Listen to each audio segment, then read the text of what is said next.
What's going on, guys? Yes, behind me is the Muslimani family Christmas tree. And with Christmas quickly approaching, we're a few days away from Christmas morning. And that is a morning when my boys, Boston, who's 7, and Christian, who is 3, will wake up extra early and they will frantically come running to this tree in hopes of what? In hopes to see presents under that tree. And it's that anticipation, that joy, that excitement that children experience during the Christmas season that is absolutely unmatched. Anybody who has young children or who has had young children, they know what I'm talking about. And so it's on Christmas morning that these two boys will come out here and they are going to want to just grab every single gift they see, rip the paper off and find out what's inside. And that's when I'm going to come in and say, guys, before we open the gifts, we got some work to do.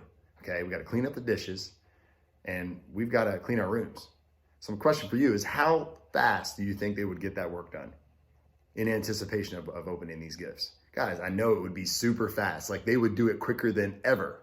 So everyone knows that I tend to look at everything through a spiritual lens. And so as I was thinking about this neat little story, I started thinking about it from the spiritual side. And I thought, you know what?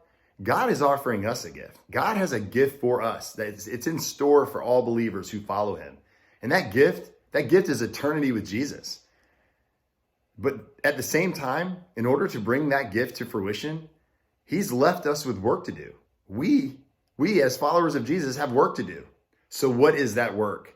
Well, for me, it was easy. I went to Matthew 28, verses 18 through 20, and it's this picture of Jesus standing on the Mount of Olives, sharing with all of his disciples what he had in store for them, what his expectations were for them. And it was, 3.5 years of ministry where he was healing the sick, healing the blind, fighting for injustice. He was raising people from the dead, teaching his disciples, showing them the way.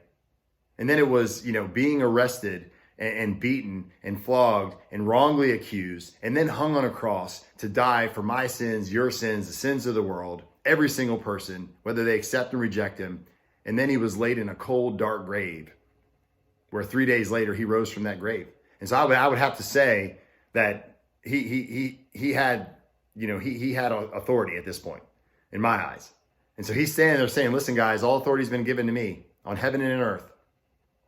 I'm getting ready to go to the Father, but I'm commissioning you guys. I want to tell you what I need from you. I need you to go. I need you to make disciples of all people groups. I need you to take this message and cover the globe with it. I need you to baptize, and I need you to teach people to obey my commands. And so, I took that a little further and just trying to understand what all of that is. All of those things. And it's being active in your faith. It's worshiping in spirit and truth. It's fellowshipping with other believers. It's praying and it's studying the word regularly every single day, communing with Jesus. It's giving. It's being a good steward of the resources that you've been given, and not just your money, your time, your talents. It's serving others, putting others above yourself. And that is so hard because we all want to be the best. We all want to be the ones that get served. It's being changed. It's truly being transformed. So Jesus has given us the work. He has made the task very, very clear. And yet when I look around me, man, I see a church body that is just apathetic and lazy and, just sleepy. And, it's people that are unwilling, to wake up early, or they're unwilling to pray. They're unwilling to risk. They're unwilling to maybe to give, till it's uncomfortable. Yes, it's easy to give out of surplus, but when you start asking me to cut my lifestyle down to give to people in need, no, we don't want to do that. Maybe it's stepping across the other side of the tracks where it's a little dangerous and willing to go and serve a community or ask your neighbor, for God's sakes. How many of us, pull in after work and, man, we can't get in the garage fast enough to put the garage door down because, God forbid, I'd have to speak to a neighbor and ask them how they're doing. And the sad part is, guys, is that Jesus has made it very clear. In Matthew 24:14, he said that the end will come when the work has been done.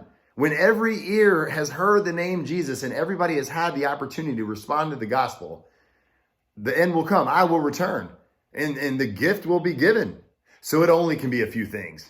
Either A, you have no idea what God has called you to do, or B, you just love this life so much. You love your stuff so much. You love experiencing what you experience so much that you'd rather have this than have the gift of being in the presence of Jesus for eternity.